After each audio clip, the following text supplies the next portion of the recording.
So I've ran YouTube ads for a while now for a bunch of different clients, and what I've noticed is that the industry is really boiled down to really five main funnels when it comes to the high ticket coaching, offers, courses space. Okay, so I'm going to break down all those different kind of funnels and which one is the best for your business. Now, one thing in mind is that this is going to be a bit of a longer video because what I'm going to do is I'm going to actually break in detail every single funnel and the different intricacies of each one. So let's go ahead and get started, right? The first funnel that we're going to take a look at is the webinar funnel, okay? So the webinar funnel is a simple funnel, and the way that it works is that it's a ad. So I do YouTube ads, but you can do Facebook ads, YouTube ads. The principles are the same for the most part, but I do YouTube ads, right? So we can pretend this is the ad here, okay? Next thing after the ad is an opt-in page, okay? Most people do opt-in pages. You're gonna have to bear with my drawing because I suck at drawing, but we have an opt-in page here, and I'm just gonna put opt-in, right? And typically with opt-in pages, the way that you wanna do them is actually gonna be pretty simple. You wanna be more simple than complex when it comes to just opt-in pages in general, right? A lot of people like to have videos, have to have like all this fancy stuff popping in, all that stuff, right? Really keep it simple. You have Go High Level, you have ClickFunnels, you can use stuff like that. Have a name, email, phone, have a brief description. Make sure you're optimizing your headlines. Your sub-headlines are important too. And if you have any other information on the page, make sure that it is adding to the page and making people want to opt in versus just distracting them, okay? So in this example, right, and the opt-in page really goes for all of these funnels, right? The high ticket funnel or the low ticket offer funnel, we'll get into the opt-in page for that later, but that's the only one that's different, right? So the opt-in page is simple. You're gonna have a form in there, and then it's gonna have like the headline, the sub-headline, and then you're gonna have the little name, email, and then there would be like the phone there, right? So after the opt-in page, we have a webinar page, right? So the webinar page is like this, and basically the way that the webinar page works and what makes it different from a VSL page, right? Because a lot of people run VSL pages for their book a call funnels. The thing with VSLs and the reason that people are switching to webinars nowadays, and this is why this is one of the most popular funnels, is because there's a lot more urgency when it comes to just the webinar funnel in general, right? Because what happens is that people don't understand that it's just an evergreen webinar. Most people that are running webinar funnels, they're evergreen webinars. Some people do live webinars, but for the most part, just stick with evergreen webinars because those are going to be the ones that are going to be the most easy to perfect.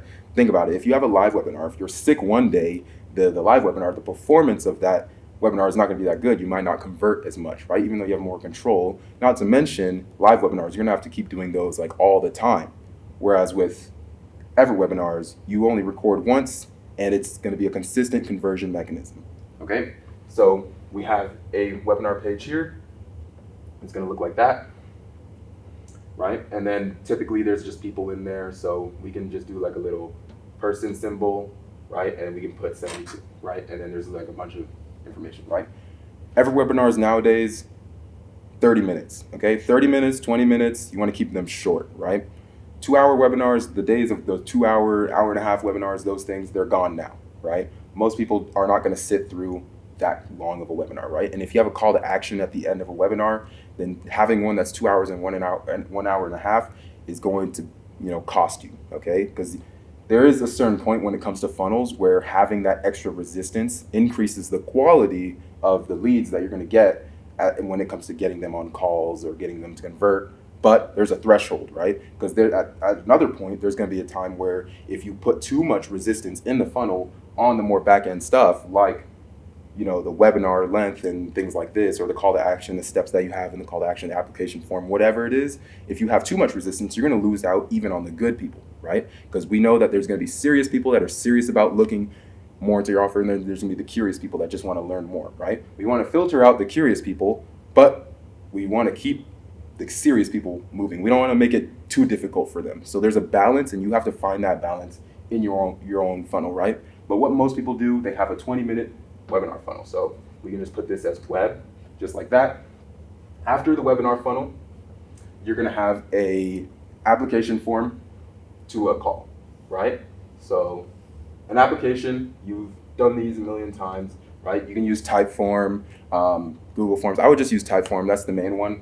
And basically in the Typeform webinars, the way that you want to do it is just a simple like qualifier questions, right? So you're talking, make sure you ask for their name, email, and phone again. You want to make sure that you ask, like, for example, if your offer is really dependent on how much they make in their business, ask them their annual income, ask them questions like this, right? The more questions you have, the more resistance you're adding to the funnel, right? The more people are going to drop off that are curious. Like I said, you want to achieve the right kind of balance for this, right? So we can just have an application. And for this one, I'm just going to make it look like this. And we're just going to put forms like this, right?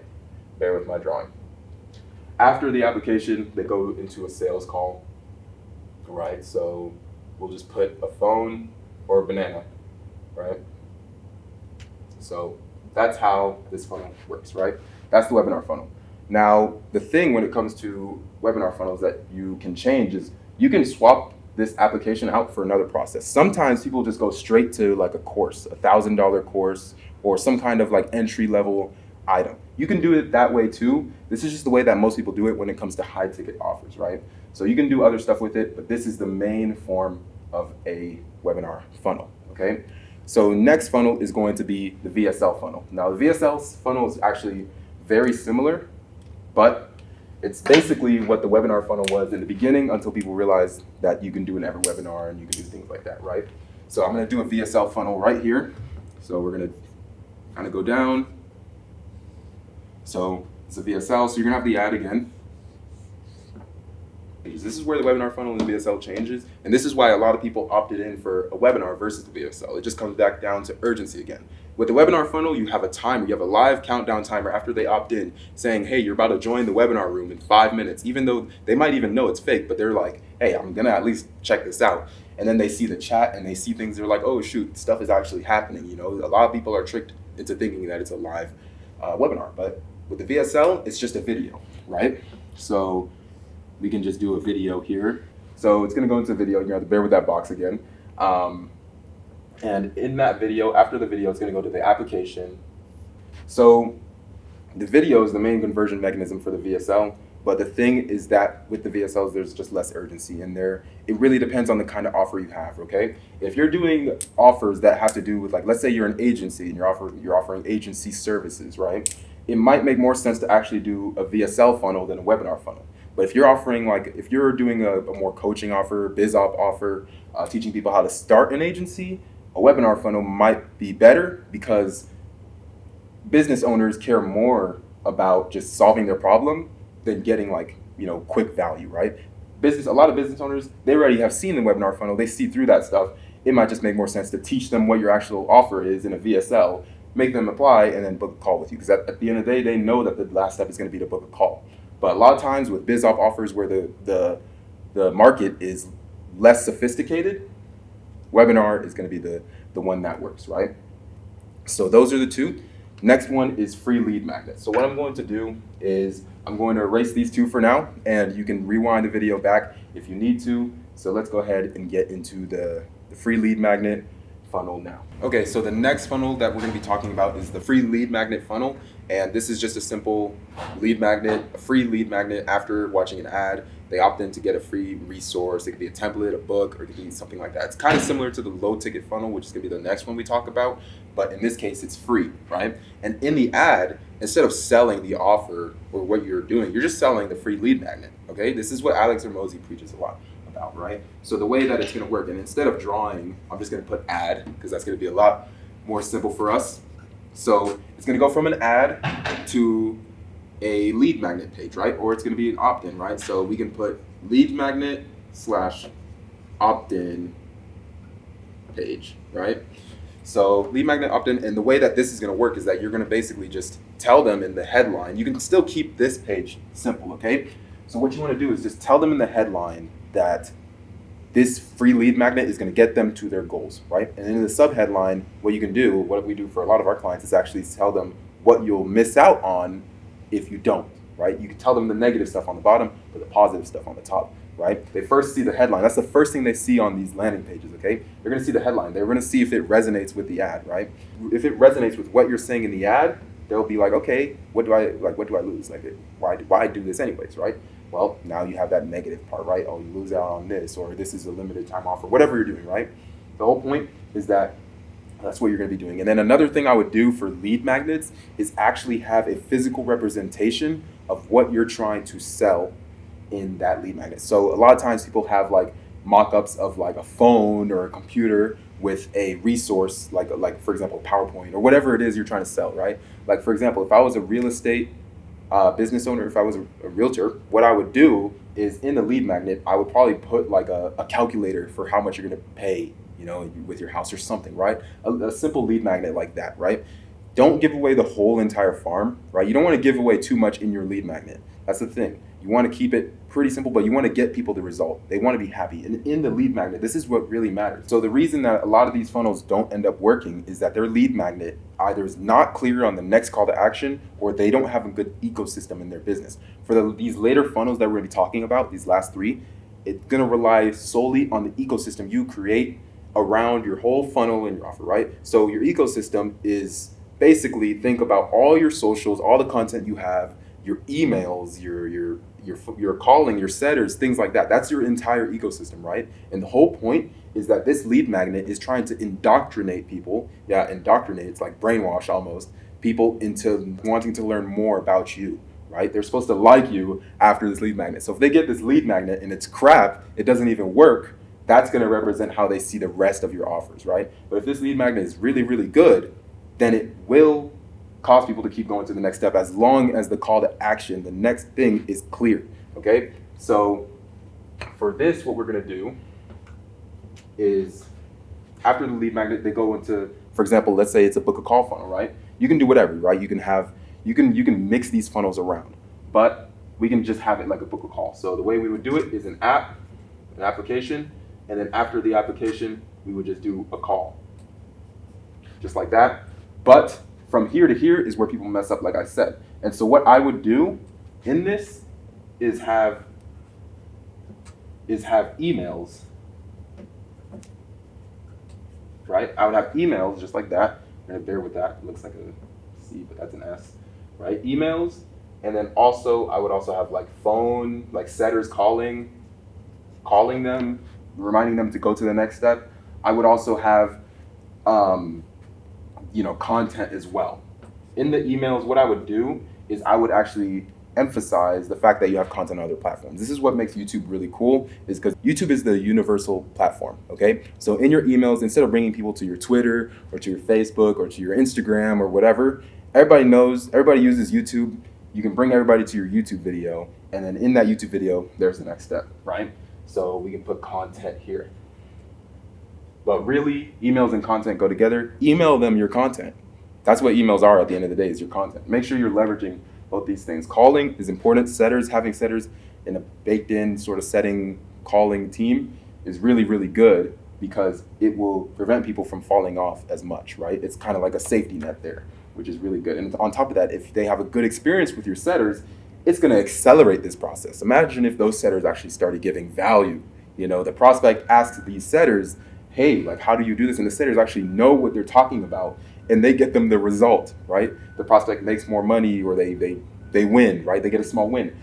Dude, these people are gonna instantly jump onto the call. They're gonna already be warmed up with all your content, all your emails. They're already gonna love you, and they're already gonna buy your product, which is why it's super, super important to have all these things working in tandem when it comes to the free lead magnet, okay? Because having these things out of line represents your entire company, and your entire company's out of line, and they don't want to buy your product if you're out of line, you know, at the end of the day. So make sure your lead magnet is good. Make sure your ad is selling your lead magnet, not your final offer. And then any other steps in the funnel, you can have the resistance there, but at the end of the day, this is more of like an ecosystem warm-up funnel, and people will fall out. A lot of people are going to fall out, right? And so the people you're going to be left with at the end naturally are actually going to be more serious. If people are actually booking calls after the lead magnet, and it's like after looking at the lead magnet and using the lead magnet, typically those people are actually pretty serious about what they want out of your product, right? So that's the free lead magnet funnel. And then that goes into the low ticket funnel, right? Again, the low ticket, and I'm just going to put low ticket funnel. So the way that this is going to work is, again, an ad, and then low, we're just gonna put low ticket, and then from that low ticket page, they go into whatever your next step is, right? It could be, there's multiple things it could do, right? So after the low ticket page, it can go into an upsell, it can go into just like an application call, like this. It can go into more expensive offer, right? And then this can even go, if you really wanted this can go into like a course or something, and then this can go into application or call, right? So looks kind of crazy, but the whole thing is that you can think about how you want this to go, but you got to make this work. And low ticket funnels are pretty difficult to have work for you. You know, I've tried low ticket funnels, I've tried different variations, and it's just pretty tough to get these to work, because the thing is that when people land on an ad, they're pretty skeptical to put their credit card information to even buy one thing that's even $1, $2 from you. So one of the ways to get around this is actually to have like good branding and credibility and remarketing offers, right? Remarketing your ads, right? Because the thing is that if people are already familiar with what you're doing, then they're way more likely to actually purchase from you in your low ticket offer, right? And what I mean, like the way that you do this, usually with this, you're talking about like a book, right? So we're gonna put books here. So book, template, it can be like just some kind of tool or resource, or just information, right? So you can do anything like that, right? And again, these things here matter. But here's the difference between this and this. This low ticket page, you're not gonna get people converted if there's an opt-in. If there's a name, email, phone number on this page, you're not going to convert people that much, because people are gonna have to opt in. And already when people are opting in, that's the average opt-in rate is around 15%, right? So 15%, let's say you get 100 clicks, that's 15 people, and you're telling me for 15 people they will see this, and then 2 of them are going to buy the low ticket. That's probably not what's going to happen, right? So you can't normally get away with an opt-in on a low ticket page. What you want to do, it's going to be a simple purchase page, okay? There's not going to be a name, email, phone. The name, email, and phone is going to be with the purchase, right? But there's no step before that. And what that does is allow a lot more traffic to get their eyes onto this page and actually see you purchase the product. But it takes a lot of optimization to really get this to work, okay? But when it does work, when people do sell books, free shipping offers, whatever it is, it works. And it gets a lot of people into your ecosystem, because there's no better way, like a buyer is a buyer is a buyer. There's no better way to get somebody to buy your products than for them to buy your products, okay? It's kind of weird, but it's true. So if you can get people to convert at this page at, let's say, for example, 2% of all traffic, which that's a common number when it comes to e-com. When it comes to e-com pages, like where they're selling like, t-shirts or just products, they're looking at a conversion rate from like 1 to 2%. So if you can get people to do the same with your low ticket offer in this space, this coaching space, you're pretty well off with your offer. And then another thing you have to remember as well, I'm just gonna keep stacking things, is that if your ad is doing good, use the same language in your low ticket page, use the same language with your entire funnel, right? Because if it's working at some point, then it's gonna be working at another point, right? So that's what's really important about the low ticket funnel, okay? And then the last and final funnel that we're gonna talk about is probably one of my favorites, but it's kind of hard to perfect. I'm still working on it myself, but this funnel is actually pretty cool. So let's go ahead and dive into that one. So the last funnel we're gonna talk about is the bootcamp or challenge funnel, okay? This one's pretty cool, but the thing is that getting people into the bootcamp or challenge is something that requires a lot of thinking and strategy to get to work consistently, especially when it comes to ads, because it's cold traffic. Basically, what the bootcamp is it's a paid training session, or it's multiple days long training session that is a conversion mechanism into your higher ticket offers, okay? So the way that the bootcamp is gonna work is that we can imagine this square. We can do this as we can put this as Zoom, okay? Because that's really what it is, right? So we have Zoom and we have all these people in Zoom, right? And This is over like a 4-day, 3-day period where these people are going to keep attending this Zoom session where they get training from you to solve a particular problem or hit a particular goal for a while, right? And after this Zoom session, you have a application and then a call, right? Or it could just be offer, right? But we can just do call for now, right? So that's how it goes, right? And notice how I started this in the center, right? Because getting people in, there's a lot of different strategies you can use, right? So you can use the webinar funnel. So over here, I'm gonna put webinar, right? You can use the webinar funnel to get people to buy this training session, because that's the thing. This boot camp that you're going to be doing, people are not going to stay for 3 days, 4 days getting information from somebody unless they put their money where their mouth is, right? They're not. So you want to price this boot camp to be something like $200, $97. You can do one where it's like a VIP and then a general admission. General admission just gets to stay there, but they don't get to actually ask questions. And then VIP, they do get to ask questions, right? But the whole idea is that people pay, right? And they pay more than just $6. They pay and they're going to stay committed, right? And then this is the indoctrination mechanism, the true indoctrination mechanism to get them to get into your higher ticket funnel costs, right? And you can convert these people instead of having like one sales call and that person, doesn't close and all these things.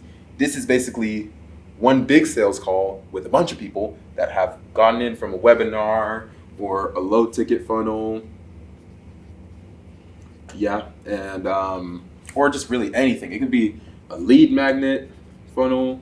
All the funnels can lead from there. Just like how you saw that the funnels, like after the conversion mechanism, whether it's the VSL or the webinar or the lead magnet or the low ticket item, after that conversion mechanism, it's like the application. You can replace that application part with this challenge, right?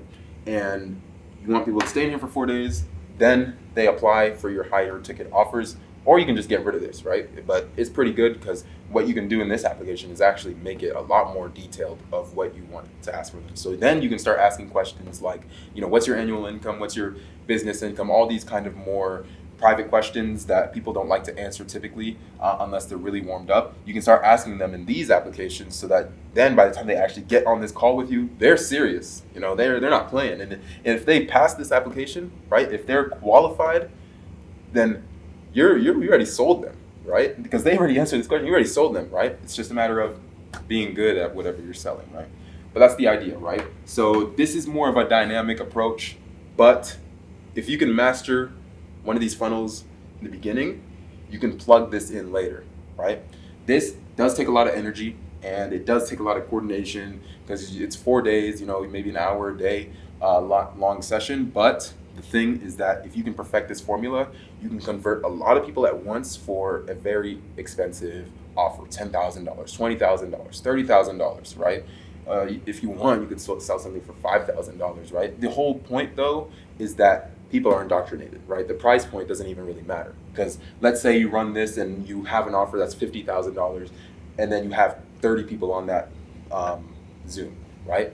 Well, first of all, this is self-liquidating, so you're paying for your ad spend in the beginning because at the end of the day, ads cost money, right? And your ads are going to go to these things, right? So if people are paying $200 or $97 or $397, that's going to pay for the front end cost of the ad. But then when it comes to the rest of the cost, like just the cost of your time, if one person converts, right, and it converts at 50,000, then you've made a big return. So there's a lot of capacity for a big return with this kind of funnel. It's just kind of hard to plug this in together. But if you have organic with this, or you do remarketing ads, this will really kill, right? Because organic, you don't even need this with organic. Organic can go straight to this. You can just link people straight to your challenge, and that's how you do it, right? So I would do organic straight to this, right? You don't need any other warm-up mechanism to get them to pay $297 or $97 or $200, whatever it is, right? You don't need that. All you need is for them to like you, and then they'll pay you the $200, $300 because they already like you and they want your solution. They have a problem. They know you can solve it. They want your solution. So that's how this funnel works, right? And the reason I'm teaching you guys these 5 different funnels is because these are the things that are working for my clients right now, right? These are the things the industry is using after doing a bunch of research, working with a bunch of clients, seeing what failed, what works.